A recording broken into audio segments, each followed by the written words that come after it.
नमस्कार दोस्तों, मैं हूं जयदीप द्विवेदी। लीसियम जिसबेट में आपका स्वागत है। उत्तर प्रदेश पुलिस कांस्टेबल भर्ती परीक्षा की दृष्टि से मेरे द्वारा जीके और जीएस के प्रैक्टिस सेट की सीरीज चलाई जा रही है। यदि अब तक आप इस सीरीज के साथ नहीं जुड़े हैं तो चैनल को सब्सक्राइब करिए और जल्द से जल्द इस सीरीज के साथ जुड़िए, क्योंकि उत्तर प्रदेश पुलिस कांस्टेबल भर्ती परीक्षा में सामान्य ज्ञान से 38 क्वेश्चन आने वाले हैं।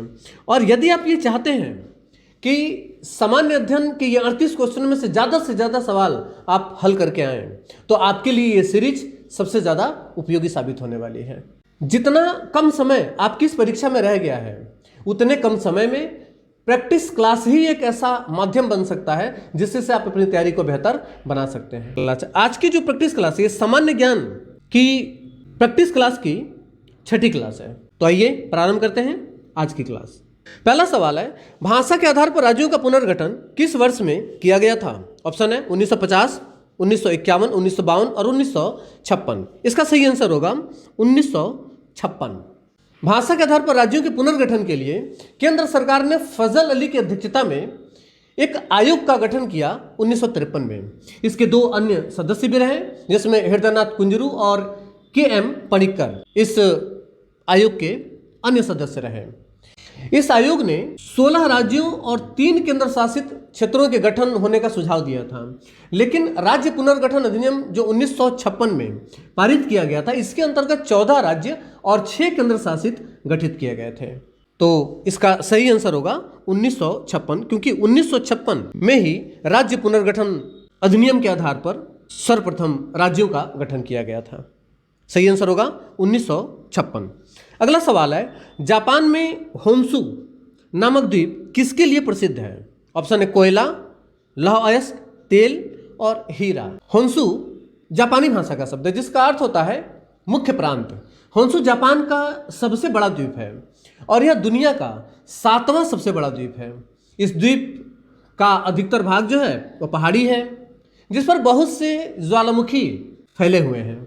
इस द्वीप पर तेल, जस्ता, तांबा आदि पाए जाते हैं। तो ऑप्शन के हिसाब से इसका सही आंसर होगा तेल। अगला सवाल है, भारत में किस गवर्नर जनरल को स्थानीय स्वशासन का पिता कहा गया था? स्थानीय स्वशासन का पिता। ऑप्शन है Lord Wellesley, Lord Canning, Lord William Bentinck और लॉर्ड रिपन। इसका सही जवाब होगा लॉर्ड रिपन। भारत में स्थानीय स्वशासन की शुरुआत 1882 में लॉर्ड रिपन के कार्यकाल में हुआ था। इसी कारण से लॉर्ड रिपन को स्थानीय स्वशासन का जनक कहा जाता है। लॉर्ड रिपन को स्थानीय स्वशासन के जनक के अलावा अन्य कार्यों के लिए भी जाना जाता है, जिसमें वर्नाक्यूलर प्रेस एक्ट की समाप्ति, इसके अलावा प्रथम फैक्ट्री एक्ट इन्हीं के शासनकाल में आया। इसके अलावा प्रथम नियमित जनगणना की शुरुआत भी 1881 में इन्हीं के टाइम पर किया गया था। इसके अलावा स्कूली शिक्षा हेतु हंटर कमीशन की नियुक्ति 1882 में इन्हीं के टाइम पर हुआ था। इल्बर्ट बिल विवाद जो हुआ था वो भी 1882 में इन्हीं के टाइम पर हुआ था। तो इन तमाम कार्यों के लिए भी लॉर्ड रिपन को याद किया जाता है, जाना जाता है। तो सही आंसर होगा लॉर्ड रिपन। अगला सवाल है, निम्नलिखित में से किसने पहले 1935 में संविधान सभा का सुझाव प्रस्तावित किया था? संविधान सभा का सुझाव प्रस्तावित किया था। ऑप्शन है नेहरू, गांधी, जेपी नारायण अर्थात जयप्रकाश नारायण और एमएन राय। इसका सही आंसर होगा एमएन राय। भारतीय राष्ट्रीय कांग्रेस ने आधिकारिक तौर पर पहली बार 1935 में एक संविधान सभा की मांग की थी। संविधान सभा का विचार सबसे पहले एमएन राय के द्वारा ही रखा गया था। ब्रिटिश सरकार ने लिथगो प्रस्ताव, जिसे अगस्त प्रस्ताव के नाम से भी जाना जाता है, 1940 में यह प्रस्ताव आया था। द्वितीय विश्व युद्ध की समाप्ति पर संविधान सभा के गठन पर विचार किया और क्रिप्स प्रस्ताव 1942 में ही सर्वप्रथम भारतीयों की संविधान सभा की मांग को स्वीकार किया गया था। तो सही आंसर होगा एमएन राय। अगला सवाल है, वर्तमान कंप्यूटिंग में समस्त विश्व में कौन सा कोड प्रयोग किया जाता है और स्वीकार्य है?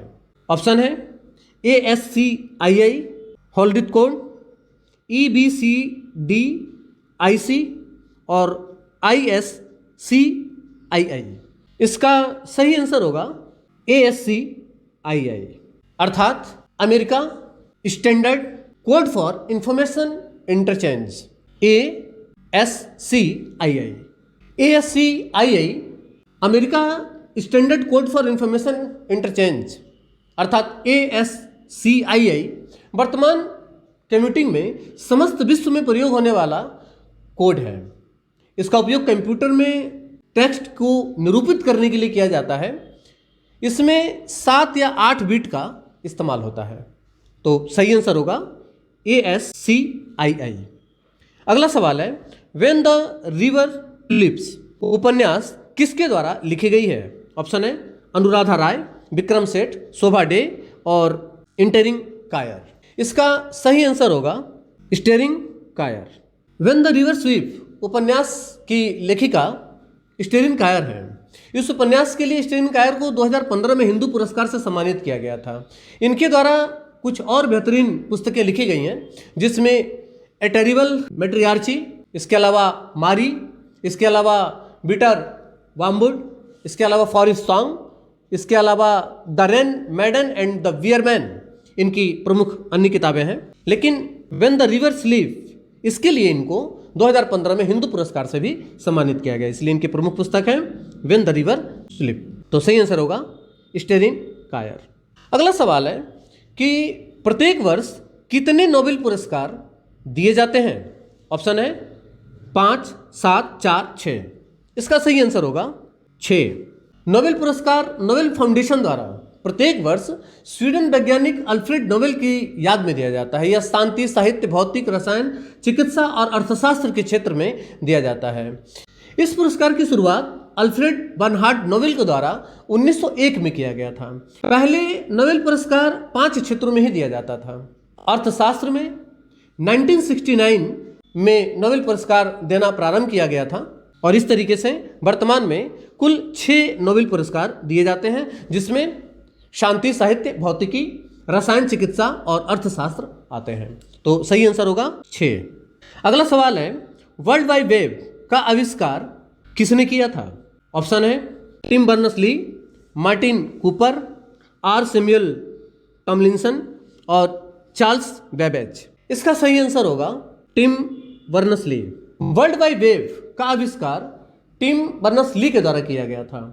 www हाइपरलिंक द्वारा आपस में जुड़े हुए होते हैं और यह सूचनाओं का एक विशाल समूह होता है, जिसे इंटरनेट पर वेब ब्राउजर की सहायता से प्राप्त किया जाता है।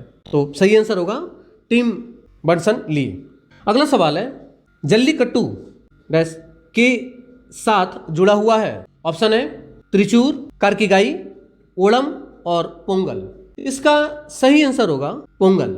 जल्लीकट्टू तमिलनाडु का एक परंपरागत खेल है जो कि पोंगल त्योहार पर आयोजित किया जाता है। इस खेल के तहत गांव के ताकतवर और मजबूत बैलों के सींगों में सिक्कों से भरी थैली को बांध दिया जाता है और बैल को लोगों की भीड़ में खुला छोड़ दिया जाता है।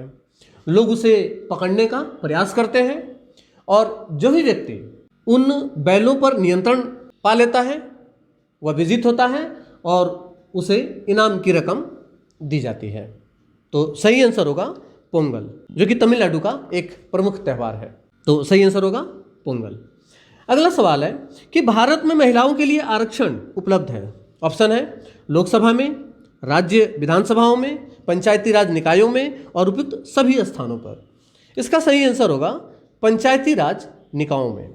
संविधान के 73वें और 74वें संविधान संशोधन के द्वारा पंचायतों को शक्ति प्रदान करने के लिए पंचायती राज व्यवस्था को संवैधानिक दर्जा प्रदान किया गया और इनमें नियमित चुनाव की व्यवस्था की गई और सभी स्तरों पर महिलाओं के लिए 1/3 स्थान आरक्षित किए गए थे। तो सही आंसर होगा पंचायती राज निकाय। लोकसभा और राज्य विधानसभाओं में महिलाओं के लिए सीटें आरक्षित नहीं होती हैं। अगला सवाल है कि भारत में सबसे पहली जनगणना किस वर्ष हुई थी? ऑप्शन है 1892, 1872, 1881 और 1992। इसका सही आंसर होगा 1872।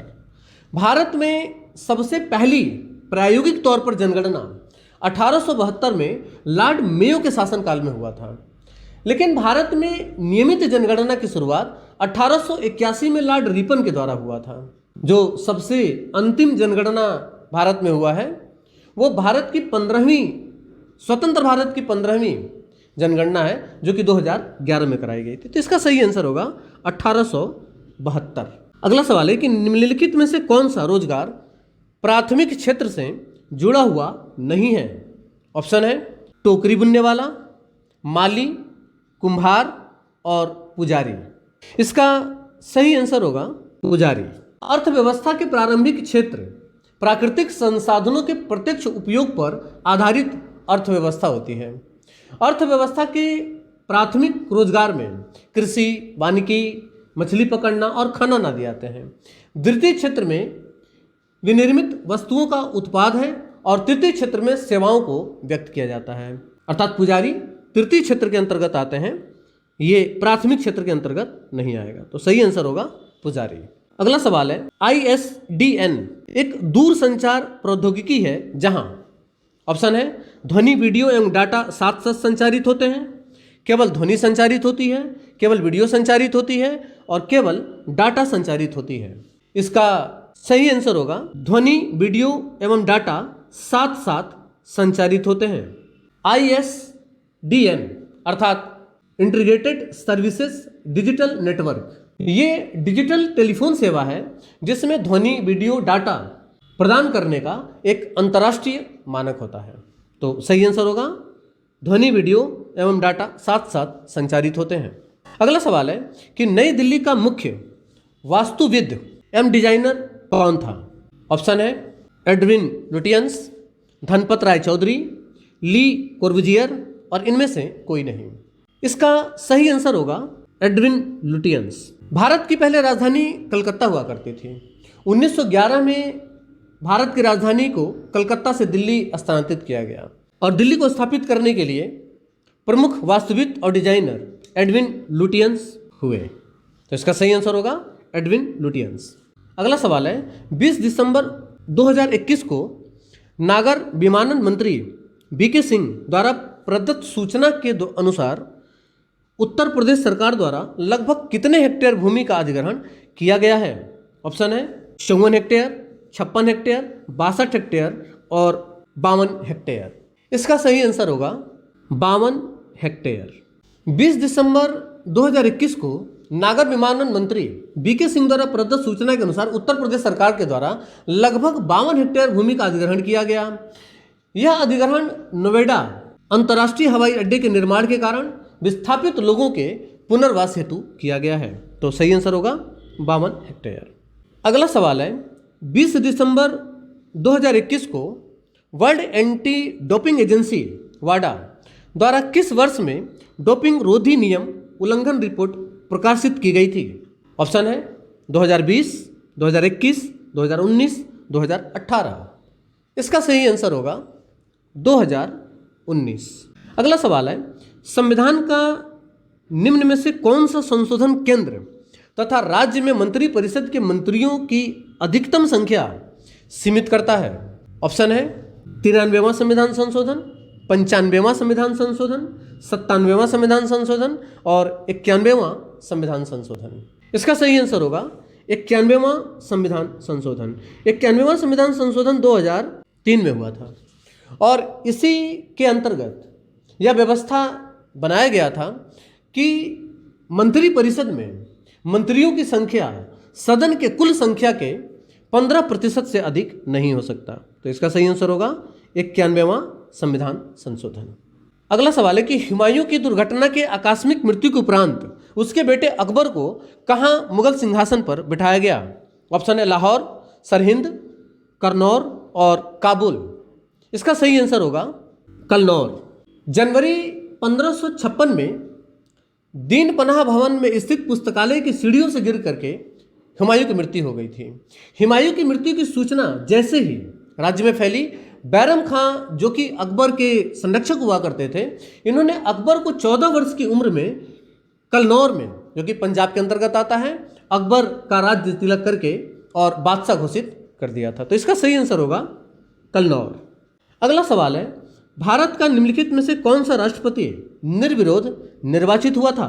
ऑप्शन है doctor S Radhakrishnan, KR Narayanan, Neelam Sanjiva Reddy और डॉक्टर राजेंद्र प्रसाद। इसका सही आंसर होगा नीलम संजीवा रेड्डी। 26 मार्च 1977 को नीलम संजीवा रेड्डी को सर्वसम्मति से लोकसभा का स्पीकर चुना गया था, लेकिन 13 जुलाई 1977 को इन्होंने पद छोड़ दिया था क्योंकि राष्ट्रपति पद के लिए नामांकन हो रहा था। राष्ट्रपति पद के लिए उस समय कुल 21 नामांकन पत्र दाखिल किए गए थे, जिसमें से कुछ उम्मीदवार को आवश्यक संख्या में विधायकों का समर्थन नहीं मिल पाया था, या कुछ उम्मीदवारों ने जो 2500 रुपये जमानत राशि उस समय जमा होती थी जो कि नहीं करा पाए थे, और इस कारण 21 जुलाई 1977 को चुनावी अधिकारी अर्थात चुनाव आयोग के द्वारा प्रेस को सूचित किया गया कि नीलम संजीवा रेड्डी निर्विरोध चुनाव जीत गए हैं। इस घोषणा के बाद ही नीलम संजीवा रेड्डी ने लोकसभा की सदस्यता से त्यागपत्र दे दिया था और भारत के 8वें राष्ट्रपति के रूप में पदभार ग्रहण किए थे। तो सही आंसर होगा नीलम संजीवा रेड्डी। अगला सवाल है कि रेडियो तरंग का वेग कितना होता है? ऑप्शन है 3 × 10⁸ मीटर पर सेकेंड, 1 × 10⁶ मीटर पर सेकेंड, 3 × 10⁶ मीटर पर सेकेंड और 1 × 10⁸ मीटर पर सेकेंड। इसका सही आंसर होगा 3 × 10⁸ मीटर पर सेकेंड। ये रेडियो तरंग की वेग होती है। रेडियो तरंग की वेग लगभग प्रकाश के वेग के समान होता है। तो सही आंसर होगा 3 × 10⁸ मीटर पर सेकेंड।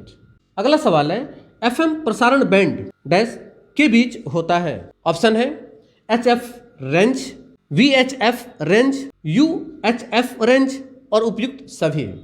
इसका सही आंसर होगा VHF रेंज। VHF रेंज अर्थात वेरी हाई फ्रीक्वेंसी, जिसका रेंज 30 मेगाहर्ट्ज से 300 मेगाहर्ट्ज तक होता है और ये FM प्रसारण बैंड होता है। तो सही आंसर होगा VHF अर्थात वेरी हाई फ्रीक्वेंसी।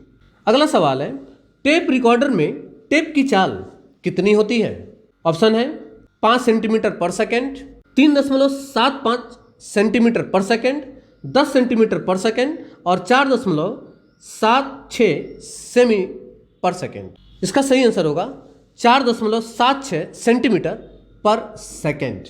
अगला सवाल है नदी के प्रवाह को मापने के लिए निम्न में से किसका उपयोग होता है? ऑप्शन है Beaufort scale, cusec, Richter scale और एनीमोमीटर। इसका सही आंसर होगा क्यूसेक। नदी के प्रवाह को मापने के लिए क्यूसेक मीटर का प्रयोग किया जाता है। जो ब्यूफोर्ड स्केल होता है इसका उपयोग समुद्र में हवा की गति को मापने के लिए किया जाता है। रिक्टर स्केल का जो उपयोग होता है ये भूकंप की तीव्रता मापने के लिए किया जाता है और एनीमोमीटर जो होता है इसका उपयोग पृथ्वी तल पर हवा की गति को मापने के लिए किया जाता है। ये अलग अलग भी पूछे जा सकते हैं, इसको आप इसी तरीके से नोट कर लीजिएगा। तो इसका सही आंसर होगा क्यूसेक। अगला सवाल है सुपरसोनिक स्पीड मापने का यूनिट क्या है? ऑप्शन है मैक, नॉट, रिक्टर, हर्ट्ज। इसका सही आंसर होगा मैक। सुपरसोनिक स्पीड मापने की इकाई मैक होती है। मैक इक्वल टू वस्तु की गति को हम डिवाइड करते हैं माध्यम में ध्वनि की गति से। जैसे जब मैक की संख्या का मान 1 हो तब वस्तु की गति ध्वनि की गति के समान हो जाती है। यदि मैक की संख्या 1.35 हो तो इसका अर्थ यह होगा कि वस्तु की गति ध्वनि की गति से 35% अधिक है। तो इसका सही आंसर होगा मैक। अगला सवाल है खाद्यान्नों के संरक्षण हेतु निम्न में से किसका प्रयोग किया जाता है? ऑप्शन है vinegar, sodium chloride, potassium permanganate और सोडियम बेंजोएट। इसका सही आंसर होगा सोडियम बेंजोएट। सोडियम बेंजोएट जिसका फार्मूला होता है NaC7H5O2। यह किसी भी खाद्यान्न को संरक्षित रखने के लिए प्रयोग किया जाता है। तो सही आंसर होगा सोडियम बेंजोएट। अगला सवाल है किसी स्थान की आर्द्रता जानने के लिए निम्न में से किसका उपयोग किया जाता है? ऑप्शन है हाइग्रोमीटर, पायरोमीटर, पेरिस्कोप और हाइड्रोमीटर। इसका सही आंसर होगा किसी स्थान की आर्द्रता मापने के लिए हाइग्रोमीटर का उपयोग किया जाता है। सही आंसर होगा हाइग्रोमीटर का उपयोग किया जाता है। जो पायरोमीटर होता है इसका उपयोग सतह का तापमान मापने के लिए किया जाता है। इसके अलावा हाइड्रोमीटर का उपयोग जो होता है यह द्रव्यों का अपेक्षित घनत्व मापने के लिए किया जाता है। इसमें जो पेरिस्कोप है इसका उपयोग पनडुब्बियों में किया जाता है। पनडुब्बी में उपयोग होने वाला एक प्रमुख उपकरण होता है जिसकी सहायता से पानी में डूबे हुए भी पानी की सतह पर वस्तु को देखा जा सकता है। इसके द्वारा प्रेक्षक छिपे रहकर भी अपने चारों तरफ के वातावरण को देख सकता है। तो पेरिस्कोप पनडुब्बी में इस्तेमाल होने वाला एक उपकरण होता है। तो इसका सही आंसर होगा हाइग्रोमीटर।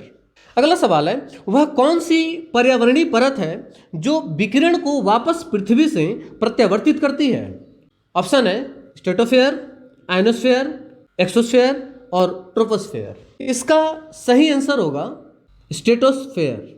पृथ्वी से निकलने वाली जो विकिरण होते हैं ये समताप मंडल से टकराकर पृथ्वी पर वापस आ जाते हैं। समताप मंडल को ही स्ट्रेटोस्फेयर कहा जाता है, जबकि आयनोस्फेयर से रेडियो तरंगें टकराकर पृथ्वी पर वापस आती हैं। तो इस सवाल का सही आंसर होगा स्ट्रेटोस्फेयर अर्थात समताप मंडल।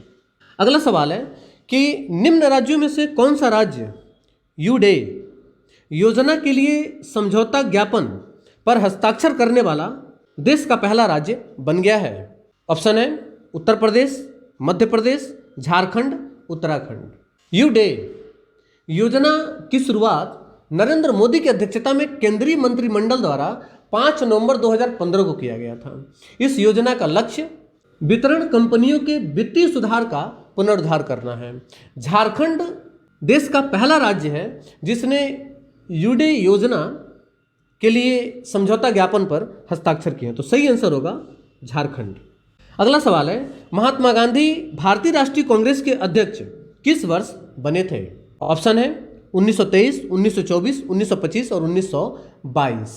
इसका सही आंसर होगा 1924। 1924 के 40वें कांग्रेस अधिवेशन में जो कि बेलगांव कर्नाटक में हुआ था, इसकी अध्यक्षता महात्मा गांधी ने किया था। इसके अलावा 1923 में कांग्रेस के 2 अधिवेशन हुए हैं। एक तो 39वां अधिवेशन जिसकी अध्यक्षता मौलाना मोहम्मद अली ने किया था जो कि काकीनाडा में हुआ था। इसके अलावा 1923 में ही कांग्रेस का एक विशेष अधिवेशन दिल्ली में हुआ था जिसकी अध्यक्षता अबुल कलाम आज़ाद ने किया था। 1922 में कांग्रेस का 38वां अधिवेशन हुआ था जिसकी अध्यक्षता देश बंधु चित्तरंजन दास ने किया था और यह अधिवेशन गया में हुआ था। इसके अलावा 1925 में कांग्रेस का 41वां अधिवेशन हुआ था और श्रीमती सरोजिनी नायडू ने इसकी अध्यक्षता की थी और यह अधिवेशन कानपुर में हुआ था। लेकिन महात्मा गांधी ने भारतीय राष्ट्रीय कांग्रेस की अध्यक्षता 1924 में किए थे और यह 40वां अधिवेशन था और ये बेलगांव कर्नाटक में हुआ था। तो सही आंसर होगा 1924। अगला सवाल है, क्रीमी लेयर संबंधित है। ऑप्शन है बायोस्फीयर से, सामाजिक एवं आर्थिक हालात से, कुक्कुट पालन से और दुग्ध उत्पादन से। इसका सही आंसर होगा सामाजिक एवं आर्थिक हालत से। क्रीमी लेयर शब्द 1971 में सतनाथन आयोग ने दिया था और यह सामाजिक और आर्थिक हालात से संबंधित है। इस शब्द का प्रयोग अन्य पिछड़ा वर्ग के अमीर और शिक्षित परिवारों के लिए किया जाता है। तो सही आंसर होगा सामाजिक एवं आर्थिक हालात से। अगला सवाल है, 3 दिसंबर 2021 को खादी और ग्रामोद्योग आयोग द्वारा किस उत्तर पूर्वी राज्य में REHAV परियोजना की शुरुआत की गई थी?